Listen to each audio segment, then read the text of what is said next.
13th bar is Pete Hatchell and JR. you're going to do that again. You're going to do why can't you just say like normal JR Barley? Like, you know. You just said that. Why can't you say normal? The key word there was normal. Speaking of normal, I've got a complaint. What? The chair. This is an uncomfortable chair. Well, do you want another chair? I would like another chair, but we'll do it next time because you couldn't be bothered and I already know this. Well, normally, I'd go sit on the Normal. couch. Normally, I would say go sit on the couch. Because the couch isn't... I ain't sitting on no couch during a podcast. No way, man. No. You get me a comfortable chair. That's for recording and listening. Exactly. For podcast, yeah, I want you to be on that. I know. God, they are uncomfortable. They are really uncomfortable. The worst thing is you're going to... This is the thing. So, having played, being a brass player, and played in brass bands, so of course the cheapest chair to get is the $10 Bunnings chair you're on. $10 Bunnings chair.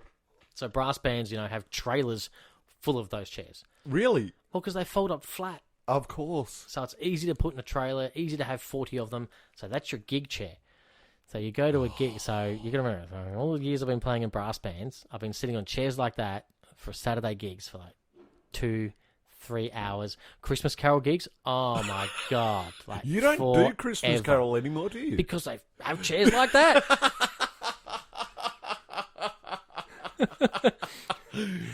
If they didn't use the $10 Bunnings chair, I'd probably continue to do Christmas carols. Continue to do Christmas carols. I mean, because they give you good food, good drink. Good drink. But crap chairs.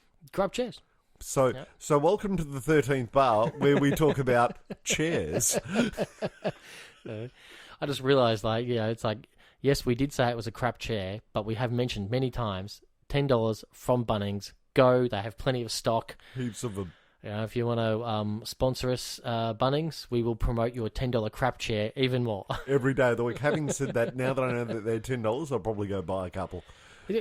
I have 6. This was the dumb thing. Right? After all those years of I hate these. When it came time to be, we're going to need chairs for rehearsals here and spare chairs, I'm going to buy those $10 Bunnings chairs. I'm going to buy 6 of them. That's more than enough. That's enough. If I have friends over for barbecues, $10 Bunnings chair. Hang on, is this the chair that I still use at rehearsal?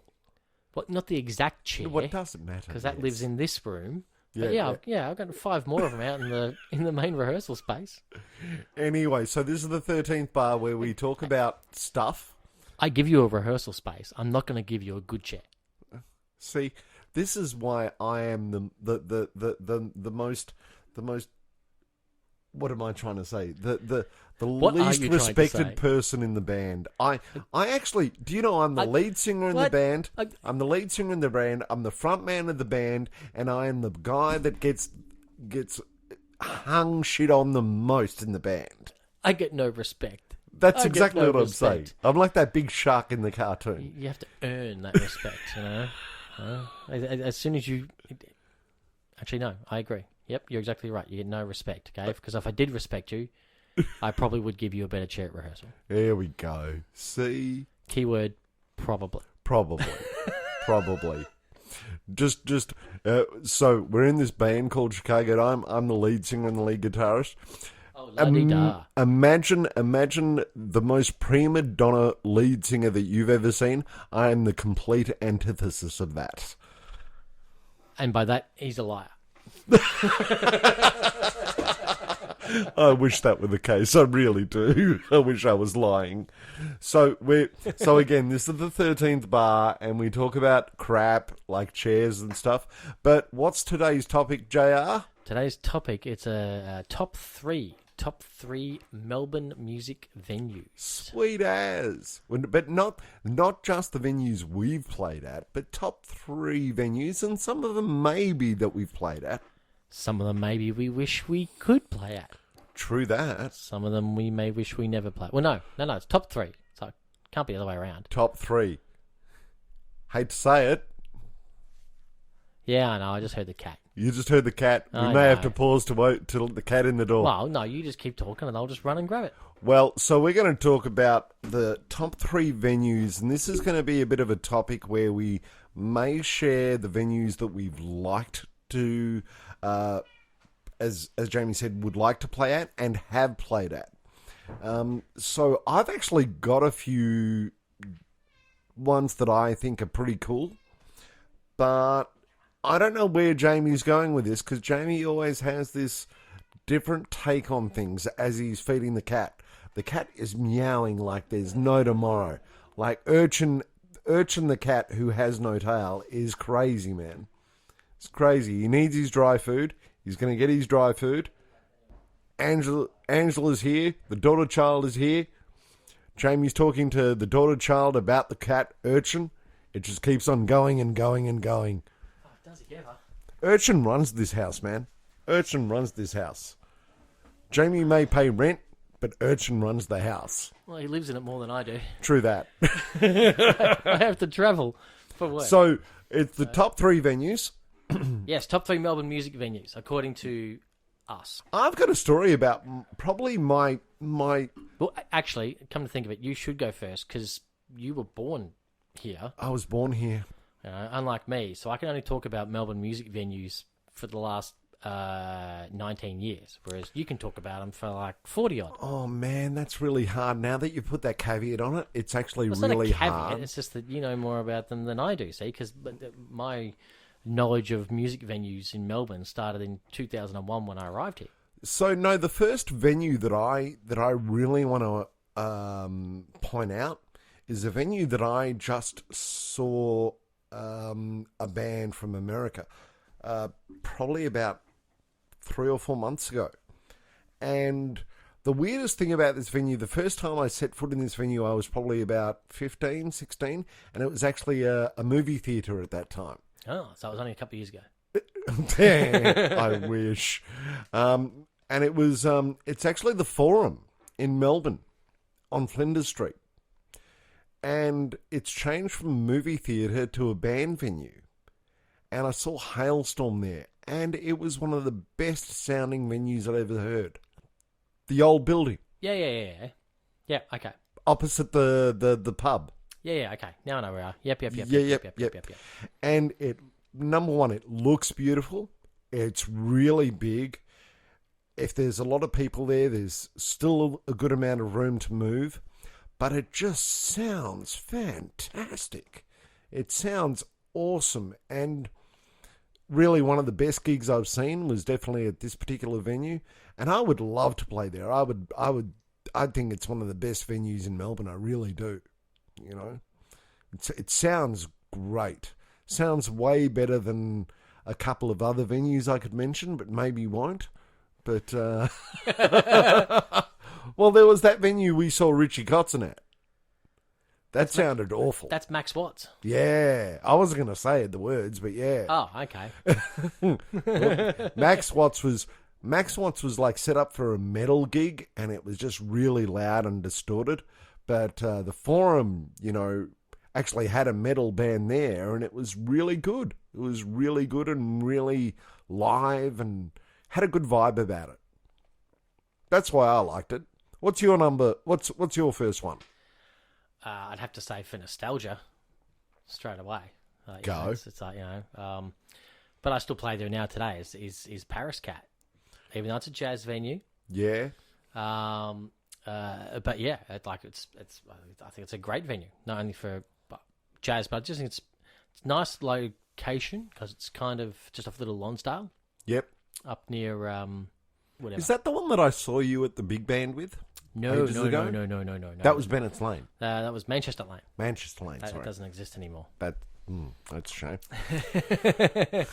So is the story of Melbourne band venues, people. That's right. But I'd say Paris Cat, just because it has technically 3 rooms. It has like a basement, a middle, and an upstairs. Yep. Most of the time you'll see bands in the basement at the top. Yeah. You know, it's quite rare they have them in the middle there. It's really just the bar in the middle.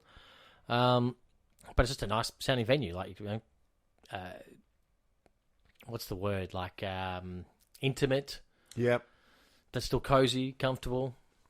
Okay. I haven't been there. I want to go there. Like, if you hear a band in there, like the big band in there, barely need, like, I think the singer needs to be mic'd and that's about it, you know. So you can hear everyone really clearly. It's great. Yeah. You know, I still think it's one of the better venues in Melbourne. It's, you know, sound is padded really nicely. and I play in a big band there, and we do gigs there every couple of months, and we're talking God, what would that band be? What would Northside be? Well, at least like a 18, isn't it? like a 16 to 18 piece big band, in a room with still about 80, probably about 80 people in the room, and they're not deafened. You can still talk and hear amongst yourselves, So that's a nice room as far as I'm concerned. I think it's a great venue. Fantastic. Well, you know me, I'm not a fan of the really huge venues. I like something that's a little bit more intimate, so I don't have to have everything mic'd up and don't need a sound guy telling me what to do. Yeah, you and sound guys, man. I'm going to be Boomer on my next one. Clickbait. For anybody who's listening, I actually have a YouTube channel. Clickbait. Peter Hatchell Music. Clickbait. And I've just released a series called Boomer Guitarist Says. Speaking of like a 1940s gangster. You have to go over to that website and hit the clickbait. That's exactly right. No, I'm going to be Boomer. And stop laughing. That bloody term. I'm going to go what used to be the ESPY. Well, hang on. Wait, what used to be the ESPY? What used to be the ESPY? Well, it hasn't changed that much. Oh, God, yeah. The basement hasn't changed that much, where you would have done most of your playing. They've just blocked one entrance and opened another. No, but the front bar where I've never played. Oh, yeah, that's changed. Yeah, that's changed. That used to be essentially a massive void. And again, to go back to my... Do you remember going... I remember thinking we went there. It was Shadow Queen. That's right. Shadow and playing Queen. in the main room there, and it was... I was like, the staircase right next to the stage. I was like, oh, man, I'd love to play here. Yeah, but I remember back in the day when I was, again, a teenager or even preteen, I went there and I was selling newspapers. That's when they had newspaper boys, and I was a newspaper boy. Back in the 40s, he was selling newspapers. I tell you, and don't cross me, don't cross me, yeah? Oh, she. You'll get a face full of lead, see? You'll find yourself with the concrete shoes, yeah? Jimmy'll come and get you. Yeah, sure. See? Sure. None of this is going to make it on the podcast, trust me. Oh, mate, I ain't cutting this out at all. But no, I used to sell papers at the ESPY, and it used to be a nice sort of like clean pub back then. But then when I went... that must have been a long time ago. It was actually 1985. Well, there you go. Okay, 1985. I was born. That's a good thing. There you go. There you go. And then it turned into this glorious shithole of a band venue. And I remember one of the first times I went there as a band venue, I saw an act called Wax Mannequin. I think they're still there. I think they're in the walls. No. I actually Googled this guy the other day, or YouTubed this guy the other day. He's stopped his Wax Mannequin bit, but he still calls himself Wax Mannequin. Mate, with a name like that, I would too. The floors were sticky. The bar staff were rude. Everything was sticky. The wood paneling. Oh, the whole bit. The polished wood floor. Mate. It was polished with beer and vomit. It was so sticky the bouncers were sticky. That's how bad this place was. But it was just glorious and it sounded great, and I'd seen Phil Parra there more than once. It's my biggest one of my big regrets is not playing at the front bar at the ESPY. It was just a really good big venue. Good big town. I will say. Big sort of like small town venue. My number two is also the ESPY. Oh, really? Well, I've played in the basement bar a couple of times. It reminded me of all the places that you'd hear about. Like as a kid growing up in the country, you'd basically, and then when I was in high school, especially as a musician, you hear stories about the Melbourne music scene. Yeah, and it was like the ESPY was one of the places that was always touted, and the stories that you'd hear, and then all of a sudden I arrive in Melbourne, and I think it was 2000. Oh, was it 1, 2, 3? Yes, 2004 would have been my first gig there. in the basement. And I was like, yeah, In the big time. playing at an institution in the dirty basement. And Dirty and basement. it was dirty. We saw Tiffany at the basement. Yeah. That's right. Yeah, that was late noughties. Would have been like 2010. 2010-ish. And it hadn't changed. And I remember saying then to some people then, I can still remember this day, being like, I was here like 4 or 5 years ago. It hasn't changed. And they're like, hasn't changed in 20 years. What are you 20 talking years. about, 4 or 5? Exactly. Mate, when I used to deliver papers at the ESP, they hadn't changed the carpet when I saw Wax Mannequin. What are you talking about? Actually, you know what was good at the ESP? The Gershwin room. The Gershwin room was a fantastic room. I never got to see the Gershon room. I never saw any groups there. Because all the times that I went there, I just pretty much saw groups either in the basement bar or, if we were lucky, that front bar. You know? But the basement bar, lots of times. Like, down in that You know who I saw at the Gershwin room? pit of a room. Jason McNamara. I saw him doing the Van Halen tribute band. Oh, okay. Yeah. They were really good, and the sound was really good. But the weirdest thing about the Gershwin room, it's nice and wide, but it's super long. Okay. It's super long. Still the same today, you reckon? I believe it is, actually, because I think they kept it because they want to do rock quiz there and they want to do those types of things there, yeah? They want to make it like the premier room. Yeah. Okay. And I think they still do the comedy there like they used to, because I think it fits about 400 people or maybe 200 or 300 people. That's why. Yeah, okay. All right. So- My time at the SB has either been the basement or that front bar. And when we just went recently, and we entered the other side of the basement to that new section, I was like, well, what is this? I'm used to coming in and the basement entrance was to your right and the front bar was straight in front. Now it's all over to the left. And No, exactly. Whew. So where we enter now used to be the crappy public bar. Correct. That's where the fights happen. And I never went there. Yeah, I'd never been to that section I'd never ever. been there. I'd never been there. It was you'd walk straight up the stairs, to the front or you bar, went to the or basement. down to the right hand side. Yeah. You keep talking because I can hear that cat. And the meowing. cat wants to go outside now, so He does. Ange must be boring him. My God, can you hear the cat? Can everybody hear the cat? That's Urchin, everybody. There he is. Say good day to Urchin, everybody. He's a crazy cat. He has no tail. He's 15 years old, and he likes the rain. Go figure. And he doesn't like staying in the house unless Jamie's gone away for 3 weeks, and then he comes in the house and he doesn't leave. Now I'm going to mention my third venue that Jamie, I don't think, will know. Oh, okay. And this is a venue that was back in the late 80s, throughout the 90s, and I think it burnt down. What part of I arrived in 2001 didn't you understand? This is what I'm about to say. This is what I'm about to say. I think it burnt down when I was 31 or 32, which was 2001, 2002. Okay, so when I just arrived. All right. Yep. And so we all know the Palais Theatre in St Kilda. Yeah. This was the Palace nightclub. I do remember the Palace nightclub. Yeah. So the Palace nightclub also was a massive stage venue. And I saw Cheap Trick there. I saw Johnny Diesel there. I saw Noiseworks there. Well, I sort of saw Noiseworks there. Before I got kicked out, yeah? No. I don't know exactly if this is going to make it on the podcast, but Jamie can decide that later. As long as there's no F-bombs, it's fine. No. Or nothing we can get sued over. So sure. I smoked some strong weed. Oh, that's fine, mate. And That's the worst you're going to tell me? I got totally spaced out. And I found out later it was Kiff.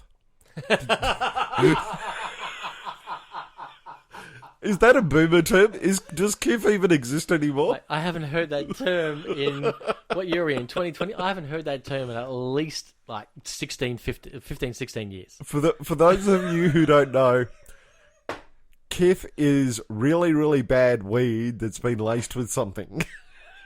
I have not heard that term in so long. I think it's only because it's hard to find that nowadays in It's Melbourne. super. Nobody needs to use Kiff anymore. I know. Jamie's lost it. You know, It's like that's right. Australian police, federal police, just don't listen to this podcast. You know, we're not in Melbourne. We're actually in Los Angeles, where it's legal right now. We're in Colombia. No, still not. We're in LA. It's legal in LA. It's fine. It's legal in LA. Yeah. Even Kif? It's not. Well, yeah. Yeah. Yeah, it's legal. I mean, like, you wouldn't want to, but it's legal. You wouldn't want to. But I remember being so spaced. I remember them opening, and I think I stayed for the first half of the first song, and I just had to leave. But I'd love to go, yeah, because it was that bad. But no, that was super tight. That was super tight. I was just completely off my nut. And I have heard this story before, because I remember that explains why that one night you just can't anymore. That's right, yeah. No, this is the night. This is the crunchy chomp night. Oh, that's right. Oh, okay, that's that night. Right, all right. For those of you, if this makes it on the podcast, I smoked this really bad Kif, and I was really spaced out, and I went to the 7-Eleven because I was staying at my mate's place, and I went to the 7-Eleven and I bought a crunchy and I bought a chomp. And I was walking all the way up Barclay Street, and I just couldn't, for like 500 meters, I was going, crunchy, chomp, crunchy, chomp. And I couldn't decide which one to eat. It is a tough choice.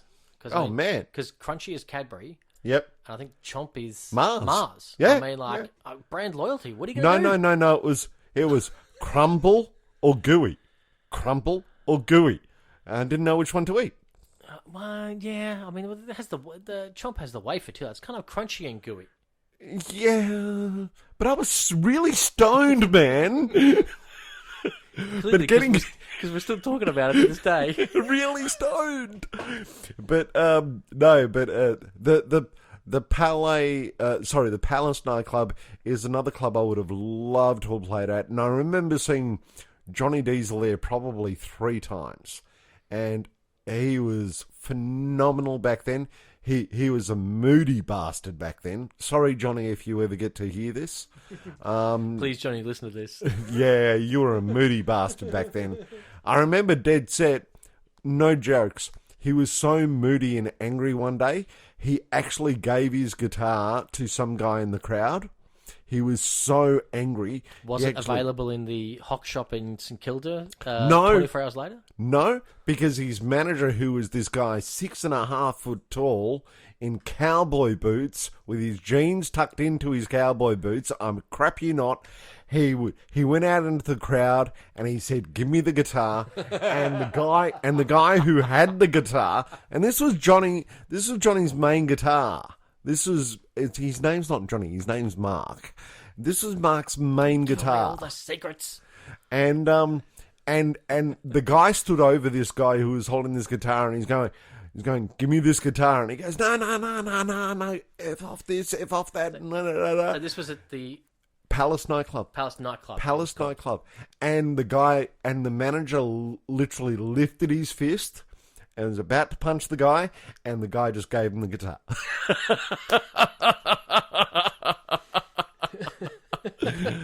I still remember that so clearly. And if you listen to this, Mark, it was one of the greatest gigs I'd ever seen. It was really good. Really good. It's so funny how your third one is the Palace nightclub, because I did have to check, because I'm like, hang on, I'm pretty sure mine is the Palace, like the actual Palace. Which the Palais, you mean? The Palais in St Kilda. Palais. The Palais in St Kilda. Sorry. I've got some honourable mentions after this, by the way. Because I have actually performed there before.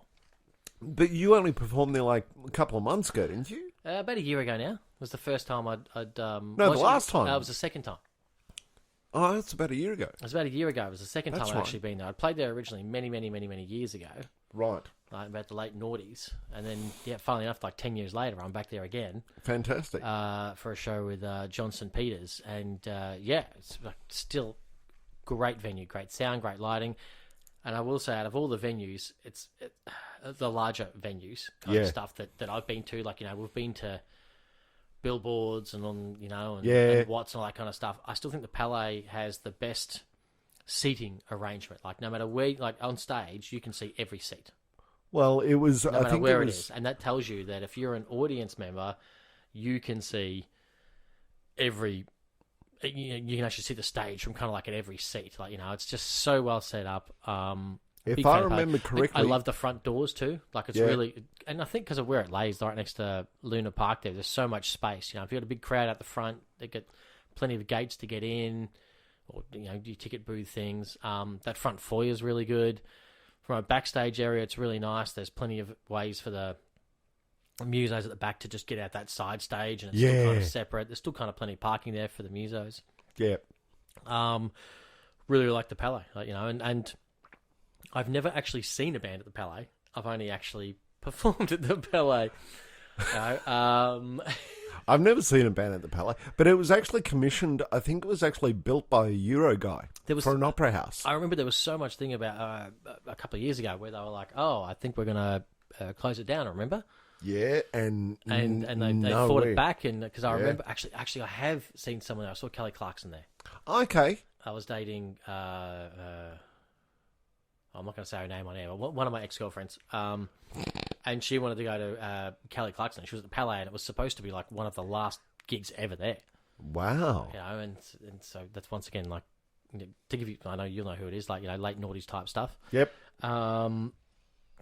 And then when I went, and then I remember when Johnson Peters was like, "Oh, we're at the Palais," I was like, I thought that place got torn down. Because it was supposed to be torn down, but it didn't. Yeah, it was a brilliant venue. I hope it never gets torn down. Like, it's still one of the top. It's still one of the top venues. Like when we were looking for George Benson. When George Benson was in town, I was going to get us some tickets there until I saw the price. Exactly. But yeah, I was like, we chose the right venue. George always plays at that venue. Great. Like, always plays at that venue. If anyone else there, like, if Troy, Trombone Shorty, if you're listening, like, don't worry about billboards, mate. Richie Kotzen, if you're listening, don't worry about screw Max Watts. Get down to the Palais. That's definitely, like, if you're an international artist and you're only going to do 1 or 2 shows, do it down there. It's good sounding room, plenty of space. Yeah, it's right down on the beach there, the foreshore essentially. Yeah, it's fantastic. Great venue. Fantastic. But, I'm pretty sure it was built by an opera guy, a guy who built operas from Europe. Oh, okay. He built opera houses because it was predominantly made for theatre and opera. Now, enough of that. We'll talk honourable mentions after. But we're going to feature something from, I think it's called We Dig You Guys. This is the Hornstars, and I think this is their release. Is it right, Jamie? Yeah, they've got their album launch down at Open Studio on March something. Hang on, I should know because I'm looking at it right here on my phone. March 13th at Open Studio. March 13th? So, maybe up. So in a couple of weeks. We should go. I'm going. It's a Friday night. I mean, what else am I going to do that night? Oh, that's right. We're at the other gig on the 15th. Correct. Okay. So, Hornstars doing the album launch, and this song is The Book Room.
Stars.